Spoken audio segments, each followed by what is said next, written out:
오늘 저에게 주신 하나님의 말씀은 신약 성경 데살로니가전서 4장 9절에서 12절까지 말씀입니다.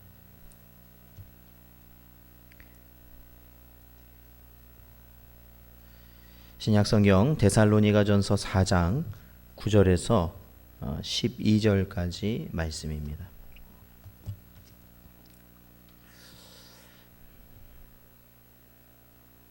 다 찾으셨으면 저희 한 절씩 교도하겠습니다. 형제 사랑에 관하여는 너희에게 쓸 것이 없음은 너희들 자신이 하나님의 가르치심을 받아 서로 사랑함이라.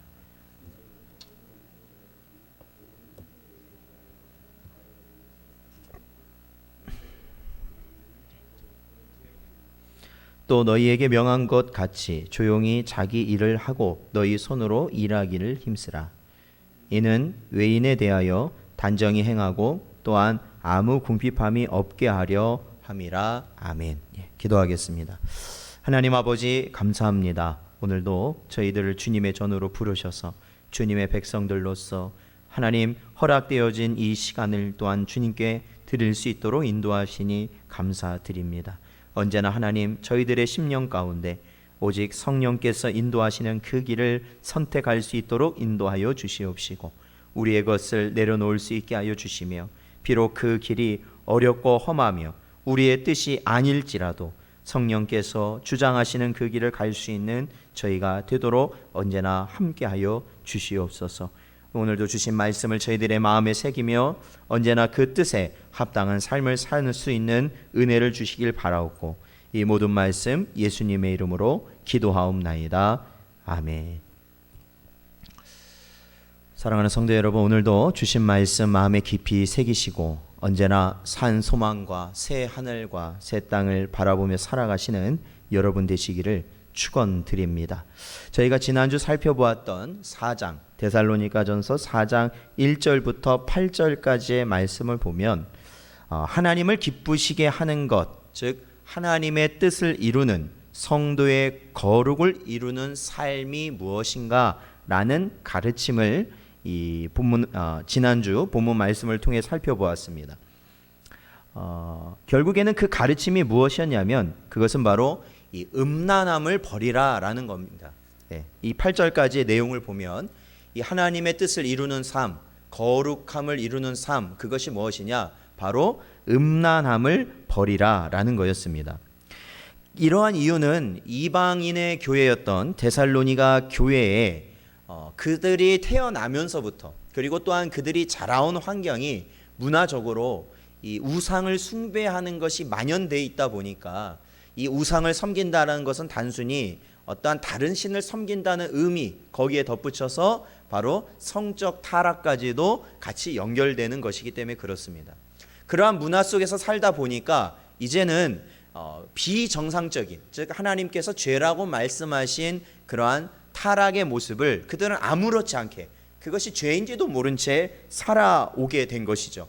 그러다 보니까 이 이방인들인 데살로니가인들에게 바울이 복음을 전하고 그 복음을 전함으로 인하여서 교회가 세워졌을 때 이 교회가 참으로 하나님 뜻대로 살아가고 있음을 바울은 알지만 또 이 데살로니가 교인들이 음행을 저질렀다는 건 아닙니다. 그럼에도 불구하고 항상 조심해야 될 것이 바로 이 음행에 관한 부분이기 때문에 그것에서 항상 떠나 있어서 음행을 저지르지 말고 거룩함으로 하나님의 뜻을 이루는 삶을 살아라 라는 것이 8절까지의 말씀이었습니다. 자, 우리 베드로후서 2장 18절을 한번 찾아보겠습니다. 베드로후서 2장 18절 말씀입니다.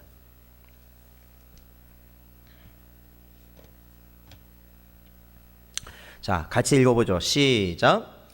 그들이 허탄한 자랑의 말을 토하며 그릇되게 행하는 사람들에게서 겨우 피한 자들을 음란으로서 육체 정욕 중에서 유혹하는도다. 아멘. 그렇습니다. 그러니까 우리가 이 죄를 짓지 않기 위해서 여러 가지를 우리가 피하고 죄를 짓지 않기 위해서 힘쓰고 애쓰는데 이 음란이라는 죄는 사실 그것을 피하기가 어렵다라는 겁니다. 굉장히 그 미혹이 강하다라는 것이죠. 그래서 음란의 죄 앞에 넘어지는 것이 굉장히 쉽다라네요. 넘어지기 쉽다. 그러므로 굉장히 주의해야 된다라는 겁니다. 그래서 이러한 음란의 미혹이라는 것, 그것이 매우 강력하고 벗어나기 어려운 것을 우리가 기억할 때 우리는 구약의 한 사건을 생각해 볼 수 있습니다. 그것은 바로 이스라엘이 모압 그 앞에서 진을 치고 있을 때, 바로 그때 당시 모압 왕 발람이 그 제사장, 이방 제사장인 발락을 데려다가 이 이스라엘 백성을 어떻게 하면 멸할까, 이게 저주하라고 그러지 않습니까? 그런데 이 발락이 아무리 해도 그는 하나님의 뜻을 거슬러서 저주할 수가 없는 겁니다. 하나님의 뜻은 이스라엘을 뭐 하는 거예요? 복 주시는 거 아닙니까? 그런데 나중에 이 발락이 꾀를 내게 됩니다. 어떠한 꾀를 내게 됐냐면 바로 이스라엘 백성의 우상을 섬기도록 만든 겁니다. 그러니까 우상을 섬기는 그 미혹의 상황이 뭐냐면 바로 이 음란을 행할 수 있도록 그 상황을 조성시키는 겁니다. 음란을 행하도록. 그래서 이 계시록 2장 14절에 보면 결국에는 이스라엘 백성이 발람의 꾀에 넘어가서 우상을 섬기고 또한 행음함으로 하나님으로부터 징계를 받게 되었다라는 것을 우리는 잘 알고 있습니다.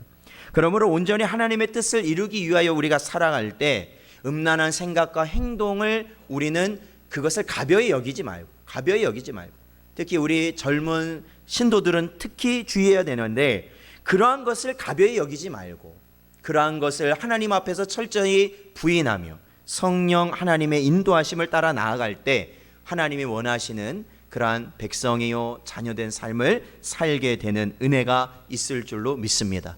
그러므로 항상 우리는 우리 자신을 살펴야 되고, 또한 우리 주변에 우리의 가족들을 살펴야 되고, 우리의 성도들을 살피면서 그러한 죄를 짓지 않도록 권면해 나가야 된다는 겁니다. 그래서 첫 번째로 우리가 지난주 살펴보았던 하나님을 기쁘시게 하는 생활이 뭐냐, 하나님의 뜻을 이루는 생활이 뭐냐, 즉 거룩을 이루는 삶이 뭐냐, 음란에서 떠나라 라는 것이 지난주 8절까지의 말씀이었습니다. 자, 그렇다면 오늘 9절부터는 계속해서 이어지는 겁니다. 그 거룩을 이루는 삶이 뭐냐, 그거에 대한 두 번째 가르침이라고 볼 수 있는데, 그것은 바로 9절에 나오는 대로 형제 사랑입니다. 형제 사랑. 그러니까 하나님을 기쁘시게 하고 하나님의 뜻을 이루는 거룩을 우리 가운데 이루는 두 번째 길, 그것은 바로 형제 사랑이었습니다. 자, 바울은요 데살로니가 성도들에게는 이에 대해서 뭐라고 말하고 있냐면 더 이상 쓸 것이 없다라고 말하고 있습니다. 9절에 보면요.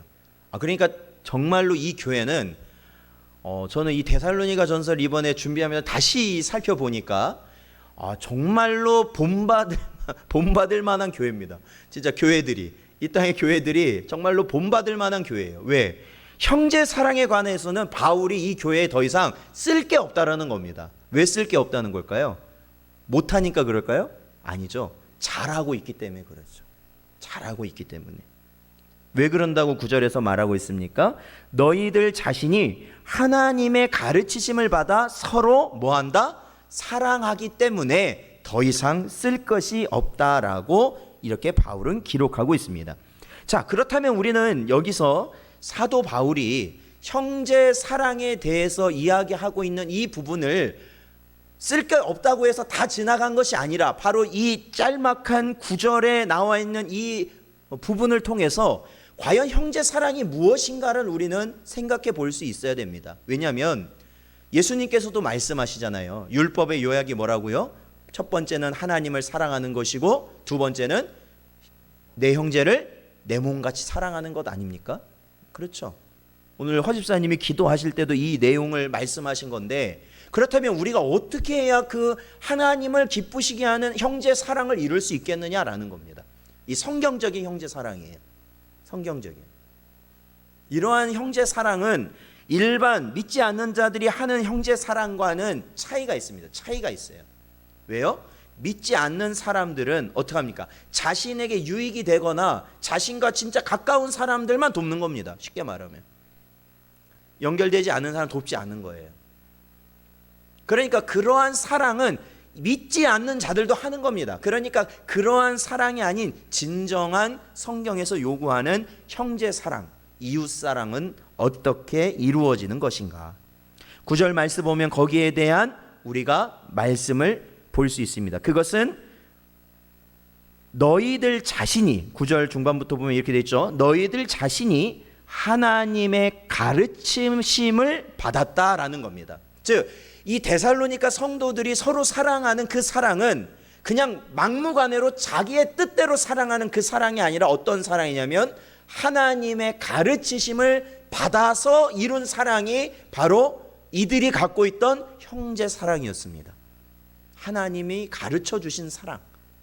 보세요. 오늘날 사랑이라는 말이 쓰이지 않는 곳이 없습니다. 교회에서만 사랑의 가치를 중요하게 말하는 것이 아닙니다. 그렇죠? 이러한 이방 종교들, 우상을 섬기는 종교들에서도 사랑이라는 단어는 뺄 수 없는 단어입니다. 그리고 이 세상에서도 사랑에 대해서 가장 관심이 많죠. 그렇다면 그들의 사랑과 우리의 사랑의 차이는 뭘까? 그들의 사랑은 죄된 육신의 본능적 사랑이 바로 그들이 알고 있는 사랑이고, 바로 성도들이 가지고 있는 사랑은 하나님이 가르쳐 주신 사랑이다라는 겁니다. 자, 우리 요한복음 6장 45절을 보겠습니다. 요한복음 6장 45절 말씀.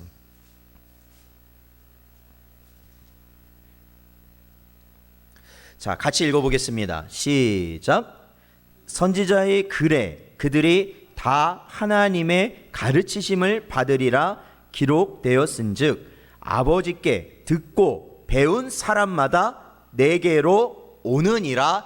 아멘. 그렇습니다. 이 말은 결국에는 이 구약, 선지자의 글이라는 건 구약 아닙니까? 구약에서 말하고 있는 그 메시지가 뭐예요? 오실 메시아, 예수님에 대한 내용을 구약에 있는 선지자들은 계속해서 말하고 있었던 겁니다. 바로 그것을 깨달은 자들은 누구에게로 온다고요? 예수님께 나아가게 된다라는 겁니다. 그런데 예수님께서는 뭐라고 그것을 말씀하시냐면 바로 하나님의 가르치심을 받은 자, 즉 구약을 깨달은 자들, 구약을 통해서 오실 메시아에 대해서 분명히 깨달은 자들을 뭐라고 표현하시냐면 하나님의 가르치심을 받은 자라고 말씀하고 있습니다. 더 세부적으로는 뭐라고 말씀하고 있습니까? 아버지께 듣고 배운 사람이라는 겁니다. 저는 이 말씀을 보고 굉장히 큰 충격을 받았어요. 왜냐? 그 전에는 그냥 넘어갔던 부분인데 여러분 보십시오. 아버지께 듣고 배운 사람, 이 아버지는 누굽니까? 성부 하나님 아닙니까? 성부 하나님. 그렇다면 이 성부 하나님께 듣고 배웠다라는 건 어떻게 하면 성부 하나님께 듣고 배울 수 있을까요? 성부 하나님께 듣고 배운 사람만 예수님께 나올 수 있다는 겁니다. 이걸 우리가 정립해야죠. 자, 성부 하나님은 육신을 가지고 계십니까? 안 계십니까? 영이시잖아요. 근데 어떻게 해서 그분이 우리를 듣게 하시고 가르치신다라는 거예요? 어떻게 해서 우리가 그분 앞에서 배울 수 있다는 거예요? 네? 선지자. 그렇죠. 하나님의 말씀을 통해서 우리를 가르치신다라는 의미겠죠. 그런데 여기서 또 한 가지 우리가 생각해 봐야 돼요. 우리가 성경을 다 본다고 해서 그것을 다 깨닫는 것은 아니라는 겁니다. 그럼 어떻게 된 걸까요? 바로 성령 하나님을 통한 성경에 계시된 그 분명한 뜻을 깨닫게 된 자들을 의미한다라는 것이죠. 그렇죠? 우리가 믿는 하나님은 어떤 하나님이에요? 성부와 성자와 성령 하나님 아닙니까? 모든 게 이 삼위의 하나님께서 함께 역사하시는 겁니다. 즉 아버지께서 이 말씀, 구약에 있는 말씀을 가르치심으로 그들이 바로 구약에서 말한 메시아가 저분이구나 라고 깨닫게 하시는 분이 누구예요? 하나님의 영의 역사라는 겁니다. 그렇죠. 하나님의 영의 역사. 그것이 바로 아버지로부터 배운 자라는 겁니다. 아버지로부터 깨달은 자라는 거예요. 그래서 그러한 사람만 어떻게 해요? 예수님께 나아갈 수 있었던 거예요. 바리새인, 성경에 대해서 그렇게 많이 아는 바리새인이 나아갈 수 있었을까요? 아니죠. 그들은 오로지 예수님을 어떻게 하면 죽일까라는 생각에 나갔던 것이고, 예수님이 메시아라는, 다윗의 자손이라는 그러한 것은 절대로 인정하지 않았다라는 겁니다. 그것은 왜 그럴까요? 바로 하나님의 가르치심, 즉 성령의 역사가 일어난 자와 일어나지 않은 자의 차이라는 겁니다. 즉 성령 하나님께서 참 진리로 우리를 인도하실 때만 참 깨달음과 가르침을 얻게 된다라는 겁니다. 그런데요, 이 요한복음에 보면 결국에는 예수님을 통해서 우리에게 전달하시고자 하는 참 진리라는 게 무엇이었는가? 자, 우리 요한복음 13장 34절.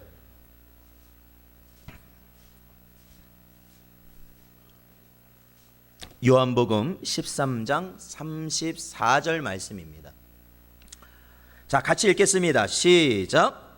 새 계명을 너희에게 주노니 서로 사랑하라. 내가 너희를 사랑한 것 같이 너희도 서로 사랑하라. 아멘. 그렇습니다.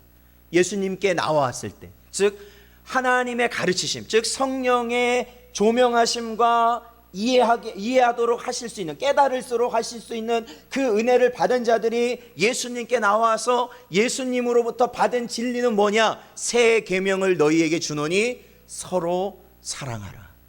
서로 사랑하라. 그것이 새 계명이잖아요. 그것이 새 계명입니다.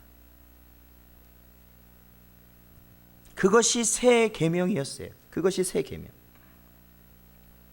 그러므로 결국에는 이 새 계명, 즉 성령 하나님을 통하여서 주어진 그 가르침은 바로 예수께서 새 계명으로 주신 사랑이었다라는 겁니다.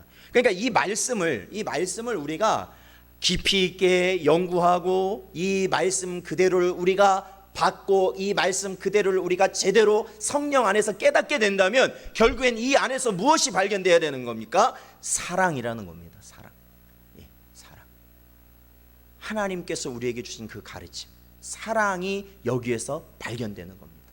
사실은 우리가 이 마지막 때를 살아가면서도 종말이 언제 올 것인가, 사실은 그거에 목매어 사는 게 중요한 것이 아니라 사실은 이 사랑 안에서 사는 것이 이 말씀을 제대로 이해하고 사는 자들의 모습이라는 겁니다. 그것이 주님 오실 마지막 때를 온전히 준비하며 사는 자들의 모습이라는 겁니다. 단순히 이 세상이 어렵다, 단순히 우리가 살아가기 어렵다, 그냥 우리의 마음과 우리의 모든 상황이 낙심되고 어려움 가운데 불평, 불만, 빨리 이 세상 없어졌으면 좋겠다, 그러한 가운데 살아가라고 말씀을 주신 것이 아니라 바로 이 진리를 깨닫게 하기 위하십니다. 사랑하라, 서로 사랑하라 말씀하신 것이죠. 그러므로 성령 하나님의 인도하심이 없는 자들은 이 가르침의 중요성을 전혀 인식하지 않습니다. 그게 중요한 게 아닙니다. 그러니까 그렇죠. 이 주님이 말씀하신 새 계명에 대해서 말하지 않습니다. 성경을 가르치는 자들도 마찬가지입니다. 오히려 이러한 성경에서 말하고 있는 주님이 가르치신 진리를 중요하다고 말하지 않고 그것은 나중 문제고, 진짜 중요한 것은 뭐예요? 이 시대를 분별해 가면서 이 재난이 왜 일어났는지, 그리고 주님이 언제 오실는지, 그리고 누가 적그리스도인지, 누가 666인지 그거에 표란이 돼 있단 말이에요. 그것이 중요하지 않다는 건 아닙니다. 그러나 놓치고 있다는 거죠. 뭘요? 사랑하라는 주님의 계명은 놓치고 있다는 것이죠. 예수님이 말씀하십니다. 말세에 나타날 징조가 뭡니까? 사랑이 없어진다라는 겁니다. 사랑이 없어진다. 에베소 교회에게도 주님이 말씀하신 게 뭡니까? 무슨 사랑을 회복하라고요? 첫사랑을 회복하라는 겁니다. 그 사랑 어디다 떨궜냐? 그 사랑을 회복하라 말씀하신 겁니다. 그러므로 이러한 주님의 가르침을 인식하지 못하고 성경을 연구한다? 그것은 단순히 자신의 지식적 만족을 위함입니다. 그것은 쓸모없는 성경 읽기입니다. 여기에서 그 가르침을 우리가 얻을 수 없다면, 그 가르침에 순종할 수 없다면 그것은 성령께서 인도하시는 가르침이 아닐 수 있다라는 겁니다. 사랑하는 성도 여러분, 오늘날 우리는 성령께서 이끄시는 대로 어디로 나아가게 하시는지 여러분 아십니까? 성령께서 우리를 어디로 이끌어 가십니까? 단순히 우리가 원하는 목표를 이루도록, 아니면 우리가 기도하고 있는 것들이 빨리 해결될 수 있도록 그거 인도하시는 것이 성령 하나님입니까? 아니죠. 진리로 이끄시는 분이 성령이시다. 성경은 분명히 말씀하고 있습니다. 진리로 이끄신다. 그 진리가 뭡니까? 바로 사랑이었습니다. 사랑. 성경이 말하는 사랑이에요. 우리 요한일서 3장을 보겠습니다. 요한일서 3장 23절부터 24절.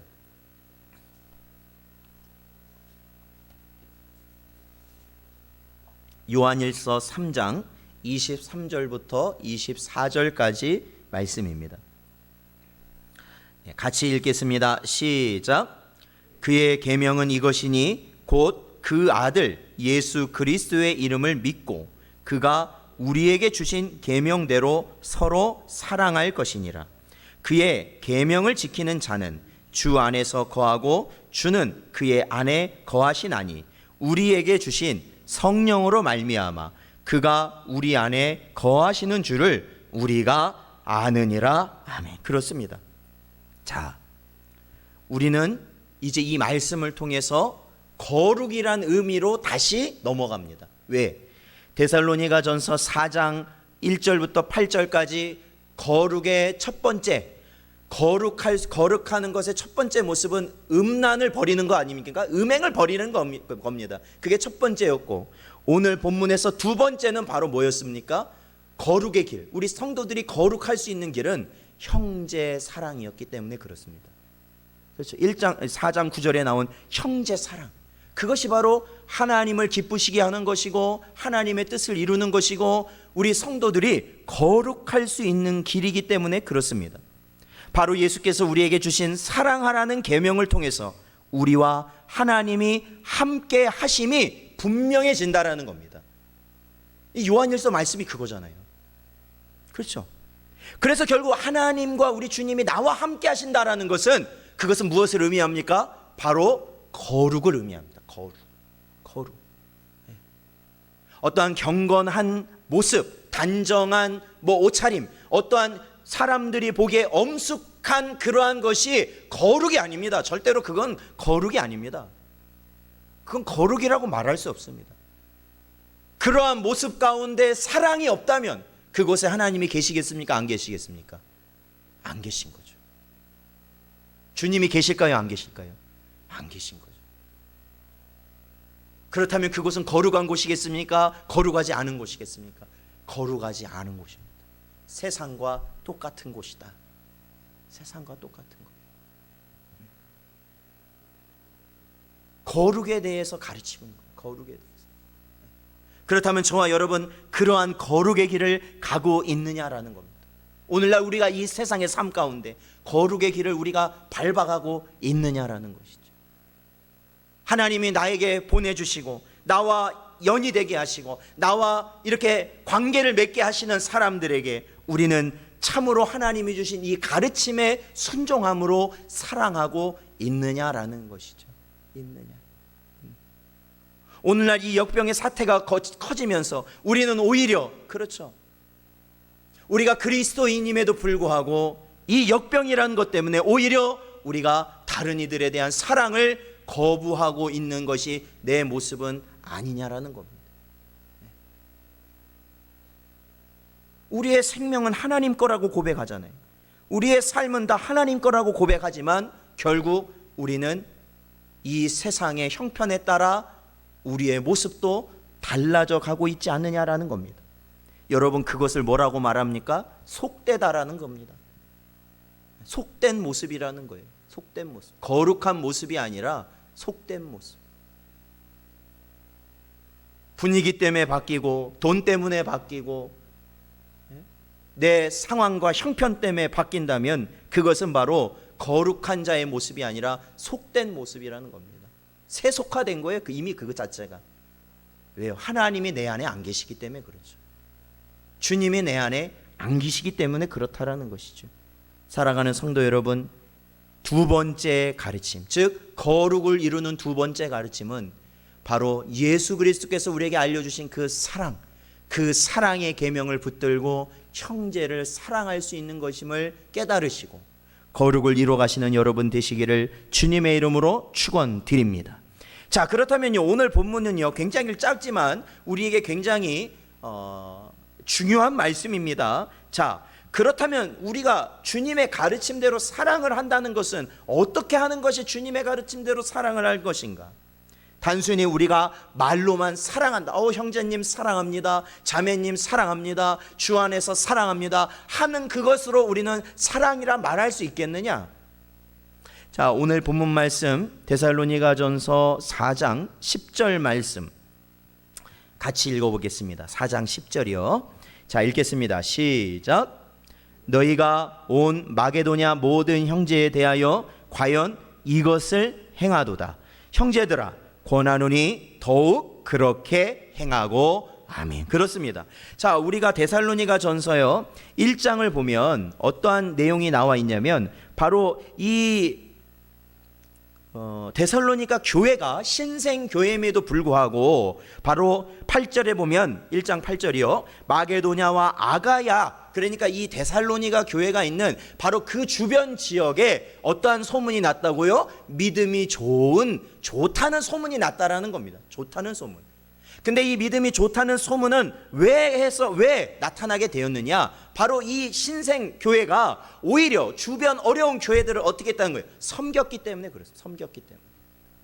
섬겼기 때문에 그러한 소문이 일어날 수 있었다라는 겁니다. 그렇죠. 10절에 보면 나오잖아요.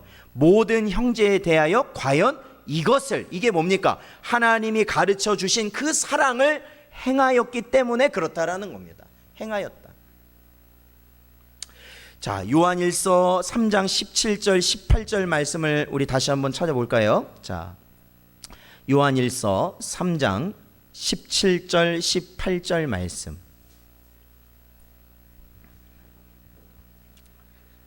예, 같이 읽겠습니다. 시작. 누가 이 세상의 재물을 가지고 형제의 궁핍함을 보고도 도와줄 마음을 닫으면 하나님의 사랑이 어찌 그 속에 거하겠느냐? 자녀들아, 우리가 말과 혀로만 사랑하지 말고 행함과 진실함으로 하자. 아멘. 그렇습니다. 이게 바로 성도들이 가져야 될 사랑의 모습이라는 것이죠. 형제를 사랑하라는 건 바로 이겁니다. 행함과 뭐요? 진실함으로 하자. 행함과 진실함.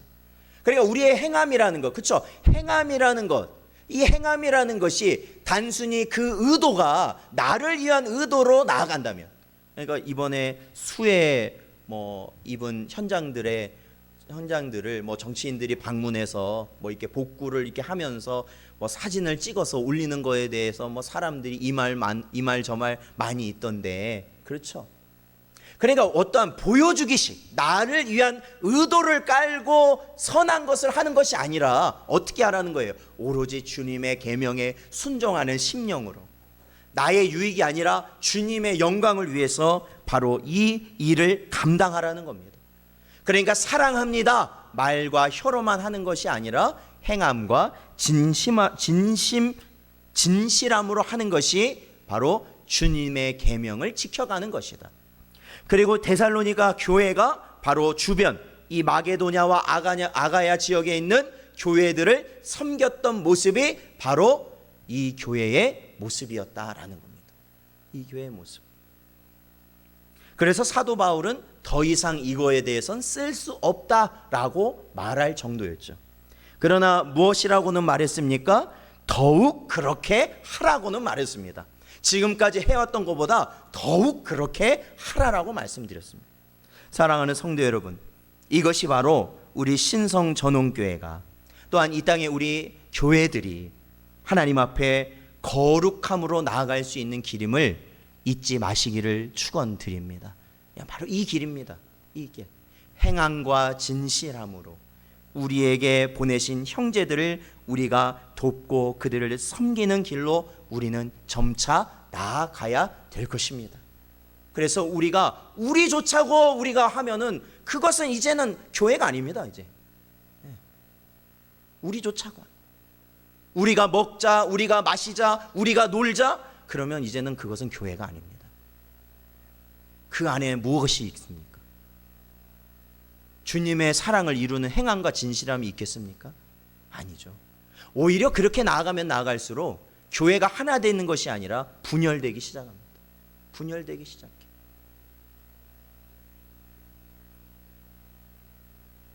교회가 대표자가 되어서 성도들과 함께 다른 이웃들을 돕는 것뿐만 아니라 우리 성도들 한 사람 한 사람에게 주어진 환경들이 있을 거 아닙니까? 그 주변에 하나님이 보내주신 자들이 있을 거 아닙니까? 그들을 또한 우리가 마음을 다해서 도울 수 있어야 되는 것입니다. 그럴 때 하나님의 교회, 이 신성전원교회와 또한 우리 성도들이 속한 가정이 어떻게 되는 걸까요? 거룩해질 수 있다라는 겁니다. 거룩해질 수 있다. 세상과 구별될 수 있다라는 거예요. 세상과 구별될 수 있다. 그러한 거룩의 길을 가실 수 있기를 주님의 이름으로 축원드립니다. 자, 오늘 본문 말씀 보면요, 바울은 계속해서 이렇게 이야기하고 있습니다. 11절 보니까 또 너희에게 명한 것 같이 조용히 자기 일을 하고 너희 손으로 일하기를 힘쓰라, 이렇게 가르치고 있습니다. 자, 여기서 조용히 자기 일을 하라는 것은 다른 일을 간섭하지 말라라는 겁니다. 내 주변에 다른 거 간섭하지 말고 어떻게 하라는 거예요? 오로지 자신에게 주어진 일을 묵묵히 감당하라는 겁니다. 그러니까 오늘날 보면은 우리 한국 교회에 있어서 우리가 교회가 성도들에게 어떻게 보면은 부족하게 가르친 부분이 있는 겁니다. 부족하게 가르친 부분. 어떤 걸 부족하게 가르쳤느냐? 교회에 와서 일하는 것은 거룩한 일이에요. 그런데 우리가 직장이나 가정이나 다른 곳에서 하는 것은 어떤 일이라고 말해요? 세상 일이라는 거예요. 여러분은 어떻게 생각하십니까? 교회에 와서 일하는 건 거룩한 일이고 우리가 세상에서 하는 일들은 다 속된 일일까요? 그럼 아예 하지를 말아야죠. 그럼 교회에서 평생을 살아야지. 여러분, 그러나 성경은 그렇게 가르치고 있지 않습니다. 우리가 교회 안에서 하나님이 우리에게 맡기신 그 일, 거룩한 일이죠. 중요한 일이죠. 그러나 우리가 이 세상을 살아갈 수 있도록 하나님께서 우리에게 주신 직업도 어떠한 일이라는 거예요? 사실은 그것이 하나님이 우리에게 주신 사명이라는 겁니다. 그것이 기독교에서 가르치는 직업관입니다. 그리고 거기서 뭐가 나와요? 직업윤리라는 게 그래서 거기서 나오는 겁니다. 왜요? 다른 사람은 다 부정을 저질러도 왜 우리는 부정하게 일을 하면 안 됩니까? 세상 속에서 하나님이 내게 주신 일이기 때문에 그렇습니다. 하나님이 내게 주신 일.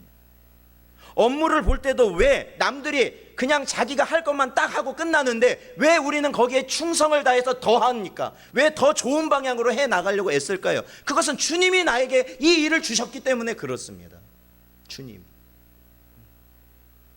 뭐 내 일은 뭐네, 우리 회사는 어떠네, 뭐 저 사람은 어떠네, 그렇게 할 필요가 없습니다. 성경에서 가르치는 직업관은 그거예요. 하나님이 우리에게 주신 거라는 겁니다. 지금 우리가 일하는 이 자리, 이 순간 우리의 직업이 그렇다는 거죠. 그래서 그 일을 어떻게 감당해라?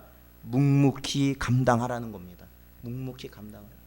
그리고 다른 사람이 잘 되든 못, 그거 가지고 신경 쓰지 말아라는 겁니다. 하나님 앞에서 나에게 주어진 일을 열심히 감당해 나가는 것이 바로 하나님께서 원하시는 거라는 거죠. 그러니까 바울도 이 데살로니가 교인들에게 말하는 게 그겁니다. 너희도 너희 맡은 책임을 잘 감당하라는 겁니다. 거기서 게으름 피지 말고, 거기서 요령 피지 말고, 거기서 부정한 것 짓지 말고 하나님 앞에서 일을 하듯 그것을 힘써 일하라는 겁니다. 최선을 다하라는 겁니다. 그리고 다른 이들을 간섭한다라는 거 있지 않습니까? 여기서 제가 아까 말씀드린 대로 11절에 보면 명한 것 같이 조용히 자기 일 하고, 그러니까 다른 일을 간섭하지 않는 것, 그것은 우리가 다른 거에 관심을 갖는다라는 거. 여러분, 이 관심이란 말이 굉장히 어떻게 보면은 좋은 의미에서는 관심이란 말이 긍정적인 의미는 좋은 의미죠. 그런데 사실 그것을 조금 이면적인 면을 살펴보면 왜 관심이라는 게 생겨요?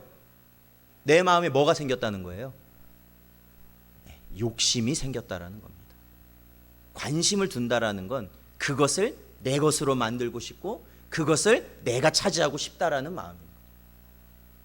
그렇잖아요. 관심이 그래요. 관심이.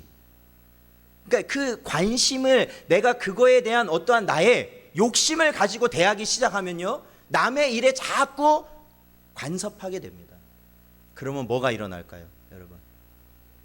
남의 일에 자꾸 간섭하게 되면 거기서 뭐가 일어날까요? 그것이 바로 그때 뭐가 일어나면 다툼이 일어나기 시작한다라는 것이죠. 다툼. 이 사람이 봉사하는 것, 아니면 이 사람이 일하는 것, 자꾸 내가 그것을 관여하기 시작하면 뭐가 돼요? 그게 다툼으로 번지게 됩니다. 다툼. 직장에서도 마찬가지잖아요. 내 업무가 아닌데도 저 사람 업무에 자꾸 내가 관심을 가지면 어떻게 되겠습니까? 그 사람과 어떻게 되겠어요?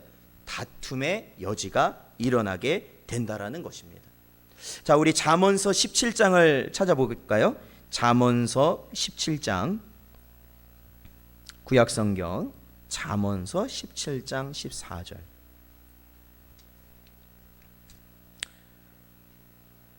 네, 같이 읽겠습니다. 시작. 다투는 시작은 둑에서 물이 새는 것 같은즉 싸움이 일어나기 전에 시비를 그칠 것이니라. 아멘. 여기서 말하는 시비가 뭡니까? 좋은 말로 하면 관심입니다. 아, 저거 괜찮은데? 아, 저 사람 대신 내가 하면 안 될까? 그런 겁니다. 한 군데 더 보죠. 잠언서 20장 3절 말씀. 잠언서 20장 3절 말씀. 같이 읽죠. 시작. 다툼을 멀리하는 것이 사람에게 영광이거늘 미련한 자마다 다툼을 일으키느니라. 아멘. 그렇습니다. 그러니까 우리가 교회 안에서도 그렇고요, 가정에서도 그렇고요, 직장에서도 그렇고요, 자기 일에서 벗어난 사람이 무엇을 일으켜요? 분란을 일으키는 겁니다. 분란. 근데 왜 자기 일에서 자꾸 벗어날까요? 그거에 대한 관심이 있기 때문에 그래요. 자꾸 그거에 대한 관심이 있기 때문에. 우리가 간혹 주변 사람들과 간혹 주변의 사람들과 보면 말다툼이 많이 벌어지는 상황에 있는 분들을 봅니다. 그러니까 이분 주변에 가면 항상 말다툼이 일어나요. 항상. 이분 주변은 항상 그래. 말다툼이 항상 일어나요. 그래요. 오늘날도 이렇게 보면 자신의 필요를 뭐예요? 조금이라도 크게 요구를 할 때 그것이 어떻게 보면은 내가 손해 안 본다라는 생각이 지배적이지 않습니까? 요즘도요. 가만히 있으면 뭐 된다는 거예요? 손해보고 가만히 있으면 멍청이 된다라는 게 오늘 우리가 대부분 가지고 있는 말이잖아요. 생각이잖아요. 가만히 있으면 안 된다. 우리의 요구는 항상 우리가 큰 소리로 내야 된다. 그래야 우리가 손해 안 본다라는 게 그거 아니겠습니까? 그런 것이 지배적입니다. 그러나 성도에게 주신 하나님의 가르침은 바로 그겁니다. 거룩한 삶은 어떠한 거냐? 조용한 삶입니다. 조용한 삶. 세상이 어떻게 변하든지 자신의 일, 하나님이 나에게 맡겨주신 그 일을 내가 충실히 해 나아가면서 오로지 하나님이 원하시는 삶으로 사는 겁니다. 다른 사람 말에 내가 어떻게 해요? 그거에 가지고 그냥 그거에 막 내가 들썩이고 그러지 않는다라는 겁니다. 우리가 잘 아는 그죠? 믿음의 사람 중에 누가 있습니까? 다니엘이 있죠. 다니엘은 바벨론으로 끌려온 이후에 그가 높은 자리에까지 올라가지 않습니까?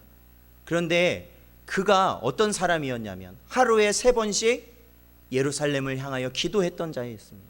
자신의 집 창문을 열고 예루살렘 쪽 창문을 열고 기도했던 사람이었습니다. 그런데 그가 어떠한 시련을 맞닥뜨리게 됩니까? 그를 시기하던 그 아래에 있는 관리들에 의하여서 어떻게 해요? 누명을 쓰게 되는 것이죠. 뭐 누명이라는 게 보다는 죽을 수밖에 없는 법이 정해지도록 바로 왕이 선동되었고, 그래서 다른 신에게 기도하는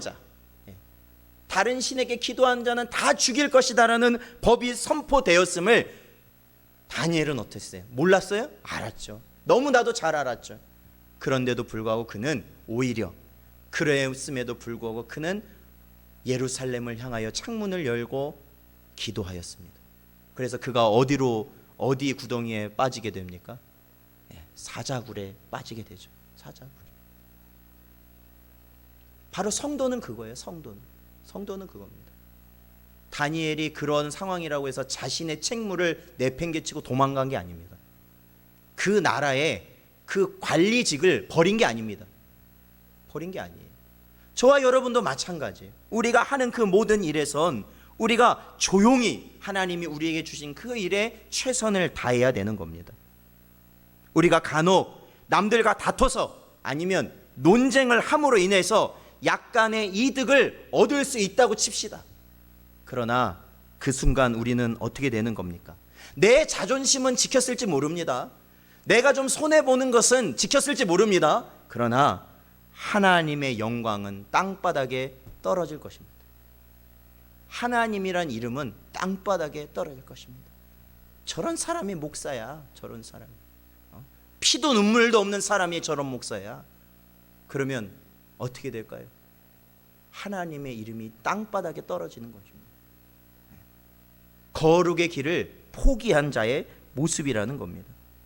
그러므로 우리에게 주어진 손해가 있더라도 언제나 성도는 하나님의 영광을 최우선으로 여기고 살아가는 자들이 되어야 됩니다.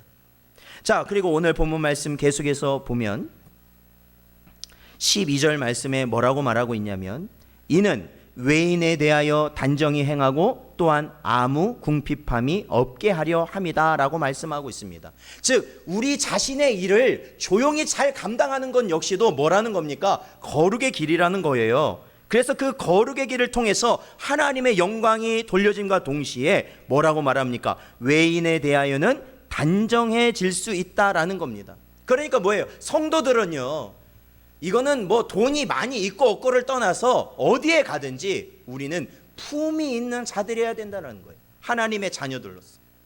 품위가 있다라는 것은 우리가 우리의 이익을 위해서 남들 앞에서 소위 말하면 빌어먹는 자는 되면 안 된다라는 겁니다. 남들 앞에 손 벌리는 자 되면 안 된다라는 거예요. 성도들.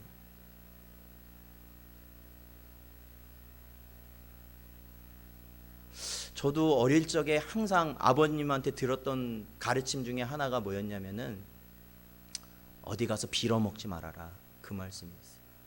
그러니까 그게 뭐냐면 공짜 좋아하지 말아라. 공짜 좋아하지 말아라. 항상 정직하게. 조금 먹으면 조금 먹는 거예요. 항상 내가 정직하게 해서 그것을 먹어라. 그게 어떤 삶이에요? 품이 있는 삶이라는 겁니다. 제일 사람이 구차해질 때가 뭐예요? 남에게 어떻게 해요? 도움을 요청할 때입니다. 사랑하는 성도 여러분, 하나님께서 하나님의 자녀들을 그렇게 구차한 삶으로 놔두실 것 같습니까? 아니에요. 하나님을 바라보고 오로지 하나님만을 의지하는 자들을 하나님께서는 그 모든 상황에서 살아갈 수 있는 그 모든 것을 허락하신다라는 겁니다. 그래서 우리의 직업이라는 것을 그래서 하나님이 우리에게 또한 주신다라는 거예요. 그것을 통해서 하나님께서 우리에게 사명을 주시고 그것을 통해서 바로 우리가 이 땅에서 살아갈 수 있도록 하시는 것이죠. 그것을 통해 얻어지는 양식을 가지고 우리가 살아갈 수 있도록 하나님이 그 모든 것을 준비해 주신 것이다 말씀하고 있는 것입니다. 그래서 오늘 본문 말씀에도 외인에 대하여 단정히 행하고, 그렇죠, 단정히 행하고 또한 아무 궁핍함이 없게 하려 함이다 라고 사도 바울은 데살로니가 교인들을 향해 가르치고 있는 것입니다.